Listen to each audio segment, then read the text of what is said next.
Kumusta? Ako si Kuya Raymond and welcome to my channel. Alam mo, minsan iniisip ko, paano kaya kung pwede nating i-fast forward yung buhay, Para makuha mo na agad yung mga wisdom at lessons na nang hindi na kailangang pagdaanan pa yung lahat ng mga hirap at experiences. Sa loob ng 46 years ng buhay ko, ang dami kong pinagdaanan. Mga tagumpay, mga kapalpakan, mga iyakan, mga tawanan. At sa lahat ng iyon, ang daming tinuro sa akin ng Diyos. Gusto ko sanang i-share sa iyo itong 6 na pinaka-importanting lessons na natutunan ko in the last 30 years. Sige, simulan natin. Number 1, everything is temporary. Ito yung unang lesson at sigurado akong makaka-relate ka dito. Lahat ng bagay ay lilipas din. Ang buhay mo, ang buhay natin, parang gulong yan. Minsan nasa taas, minsan nasa baba. Kung may pinagdadaanan kang problema ngayon, lilipas din yan, alam natin. Kung sobrang saya mo naman ngayon, tandaan mo, lilipas din yan.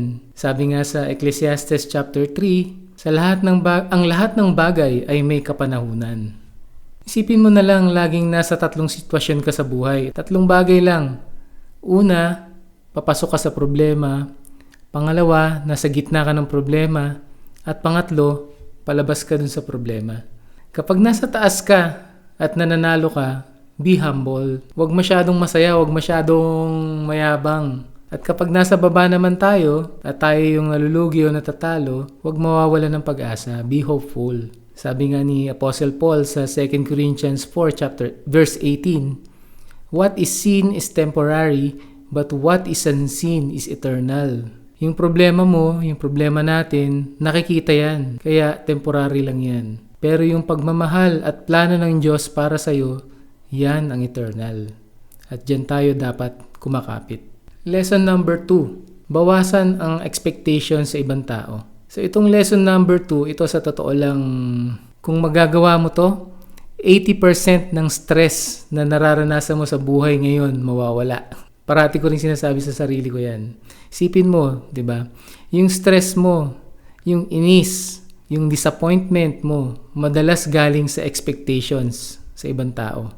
Meron kang perspective o pananaw sa isip mo na kung paano dapat ang magbe-behave yung anak mo, yung asawa mo, mga kaibigan mo, yung boss mo, di ba? Meron tayong mga expectations na nasa isip natin. At pag hindi nasunod yung expectations na yon, ano nangyayari? Siyempre, maiinis tayo. So, anong solusyon sa bagay na yon? Isuko mo lang lahat ng expectations mo kay Lord. At sa Kanya lang tayo umasa. Sa Kanya ka lang umasa. Pagka ganun, tatanggapin mo ang tao kung sino talaga sila. Mamahalin mo yung tao kung nasaan man sila sa buhay nila. Kasi meron tayong levels of maturity. So kung gaano siya ka-mature, tatanggapin mo. Mamahalin mo sila. Gaya ng pagmamahal sa atin ng Diyos, gaya ng pagmamahal sa iyo ng Diyos, gaya ng pagmamahal ng Diyos sa kanila. Yung kasiyahan mo, yung kaligayahan mo, hindi dahil sa ginagawa ng ibang tao, kundi dahil sa kabutihan ng Diyos. Diba? Sabi nga sa Jeremiah 17 verse 7, "Ngunit pinagpala ang taong nagtitiwala sa Panginoon." Dito babaguhin tayo ng Panginoon. Magiging mas compassionate tayo, mas mapagmahal, at mas katulad ng ating Panginoon. Lesson number 3, maging alerto, huwag kampante. Natutunan ko to sa ilang taon ng pagdadrive. 17 years old pa lang ako, nagdadrive na ako. So 46 ako ngayon. Minus, plus, plus. Almost 30 years na, di ba, na nagdadrive ako. Ano yung lesson na to? Lagi mong isipin na ang tao sa paligid mo ay distracted. Sa kalsada, di ba ang gulo ng traffic? So mas safe kung iisipin mo na yung mga driver sa paligid mo, yung kasabay mo o yung kasalubong mo, baka may ka-text, baka pagod galing sa trabaho o kung anong mga activity ginawa niya, baka lumilipad yung isip, absent-minded. Pag iniisip ko yung ganun, may potensyal o malaki yung potensyal na magkamali sila, nagiging mas maingat ako, nagiging mas prepared. Kesa ipaglalaban ko na hindi dapat ganito, dapat titingin muna siya sa side mirror niya. Hindi ganun eh. In reality, hindi lahat ng driver tumitingin sa side mirror. So mas mabuti pang i-expect mo na siya ay distracted para ikaw ay mas prepared. So ganyan din dapat sa buhay. Hindi tayo tinawag para maging naive. Tinawag tayo para maging matalino at mapagmasid. Sabi sa Proverbs 22 verse 3, Ang taong matalino, nakikita ang panganib at umiiwas. Lesson number 4, ang pagpapatawad ay nagpapalaya sa iyo. Inabot ako ng maraming taon bago siya fully na maintindihan ko na ang pagpapatawad ay hindi para sa taong nagkasala sa iyo o nakagawa ng mali sa iyo. Ang pagpapatawad ay para sa atin, sa sarili natin, para sa iyo. Pag may galit ka o sama ng loob sa puso mo, meron kang bitterness, yun yung pinakamalalim na klase ng galit, bitterness. Para kang umiinom ng lason tapos inaasahan mo na yung taong nakasakit sa iyo ang mamamatay. Pinapatay mo yung sarili mo pag hindi ka nagre-release ng forgiveness. Ikaw ang nakakadena sa nakaraan. Sabi sa Ephesians 4 verse 32, magpatawaran kayo tulad ng pagpapatawad sa inyo ng Diyos dahil kay Kristo. Tandaan mo na kung gaano kalaki ang pagpapatawad na natanggap mo mula sa Diyos, yun din ang pagpapatawad na dapat nating ibigay sa ating kapwa. Lesson number 5, ang lakas ay galing sa maliliit na habits everyday.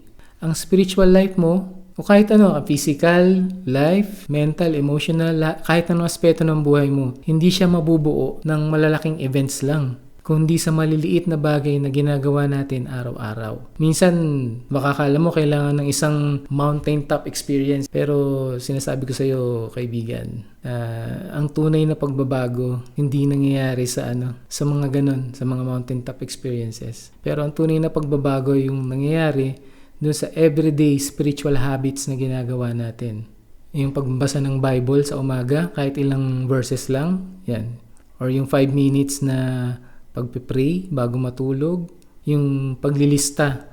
Ito ginagawa ko, naglilista ako ng 3 bagay na pinagpapasalamat ko tuwing pagising. Una, syempre nagising ako. Pangalawa, may trabaho ako na nagbibigay sa akin at sa pamilya ko ng kabuhayan.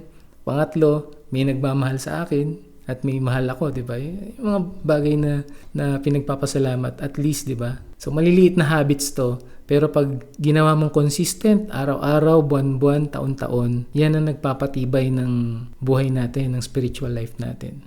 And lastly, lesson number 6, ang purpose mo ay nasa service to others. Yung tunay na happiness ay pag naglilingkod ako sa ibang tao o nagsiserve ako sa aking asawa, sa aking pamilya, yan, sa mga ka-church, sa mga kaibigan, sa mga katrabaho. Kapag yung nakakatulong ako sa kanila, yun yung deepest joy na masasabi ko na meron ako. Ironic siya kasi ang turo ng mundo, turo sa atin ng mga self-help books, di ba? Focus on yourself, focus on me, my happiness, my career, my success. Actually, ganyan ako dati nung medyo bata-bata. Sinubukan ko yung ganong klaseng buhay pero mahirap. Lagi kang conscious sa pagkakamali mo kasi parang lagi lahat nakafocus sa sarili mo. Parang yung sentro ng mundo ay ikaw, feeling mo. Parang lahat ng bagay nag-a-adjust para sa'yo. Ikaw yung bida sa sarili mong pelikula, parang ganon. Hindi siya nagbibigay ng tunay na happiness. Kasi hindi tayo ginawa ng Diyos para maging sentro ng sarili nating mundo. Si God, siya dapat ang sentro ng mundo natin.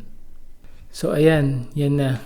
30 years in less than 10 minutes ba to? So hindi na kailangang sana maghintay ng 30 years para matutunan to mga to. Pwede mo nang simulang i-apply sa buhay mo. Sabi nga, di ba, experience is the best teacher, but there is a better teacher. The better teacher is the experience of others. Bakit? Siyempre, pag natuto tayo sa experience ng iba, hindi na natin kailangan daanan yung mga sakit, yung mga pain, yung mga grief na dinaanan ng ibang tao. Dahil natuto na tayo sa experience nila. Kung nakatulong sa iyo tong video na to, please like and subscribe my channel. At kung sa tingin mo makakatulong ito sa isang kaibigan mo, please share this video. Gusto ko ring makarinig mula sa iyo. Write your comments sa baba. Ano ang isang malaking lesson na tinuro sa iyo ng buhay mo sa ngayon? So state your name, your age, then ano yung sa palagay mo pinakamalaking lesson na tinuro sa iyo ng buhay. So yun lang po. Yun lang. Salamat sa panonood, kaibigan. God bless you.